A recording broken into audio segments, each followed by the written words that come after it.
నమస్తే అండి అందరికీ. ఈరోజు మీకు నేను ఒక కొత్త విషయం గురించి చెప్పబోతున్నాను. అదేంటి అంటే ఆల్గే. ఆల్గే అన్నది సెక్షన్‌లో ఒక ముఖ్య పాత్రను అనేది పోషిస్తుంది. ఆల్గేస్‌లో మీకు డిఫరెంట్ టైప్ ఆఫ్ ఆల్గేస్ అనేవి ఉంటాయి. కొన్ని బ్లాక్ ఉంటాయి, మరి కొన్ని గ్రీన్ ఉంటాయి, ఇంకొన్ని బ్రౌన్ ఉంటాయి. ఈ ఆల్గే వచ్చి బ్రౌన్ ఆల్గే అని అంటారు.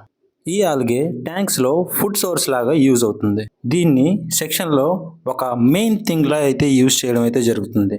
ఆ ట్యాంక్స్‌లో ఆ సముద్రపు ఎన్విరాన్మెంట్‌ని క్రియేట్ చేయడానికి ఈ ఆల్గే అన్నది తోడ్పడుతుంది. అండ్ ఇంకా ఈ ఆల్గేనైతే ఒక పర్టిక్యులర్ టెంపరేచర్‌లో అయితే పెట్టడం అయితే జరుగుతుంది.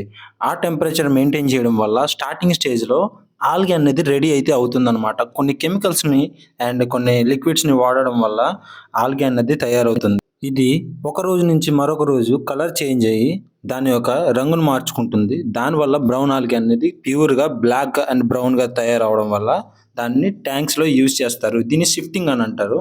ఫస్ట్ చిన్న కంటైనర్ నుంచి పెద్ద కంటైనర్ తర్వాత బకెట్స్‌లోకి తీసుకుంటారు. అండ్ నెక్స్ట్ మీకు బయట ఎఫ్ఆర్‌బీలు ఉంటాయి. ఎఫ్ఆర్‌బీస్‌లోకి కూడా తీసుకోవడం అయితే జరుగుతుంది. ఈ ఆల్గే అన్నది సెక్షన్‌లో ట్యాంక్స్‌లో కీ రోల్ ప్లే చేయడం అయితే జరుగుతుంది. అండ్ ఇంకా ఈ మెడిసిన్స్ అనేవి ఆల్గే తయారవడానికి యూజ్ అవుతాయి. ఈ ట్యాంక్స్‌లో అయితే షిఫ్టింగ్ అయితే జరగబోతుంది. నెక్స్ట్ రాబోయే రోజుల్లో ఈ ట్యాంక్స్‌లో అయితే షిఫ్టింగ్ అనేదాన్ని చేసుకుంటారు. సో ఈ వీడియో ఇంతటితో సమాప్తం. మరిన్ని కొత్త వీడియోల కోసం మన ఛానల్‌ని సబ్స్క్రైబ్ చేసుకోండి. తెలుసుగా ఇట్లు మీ తెలుగు వ్లాగర్.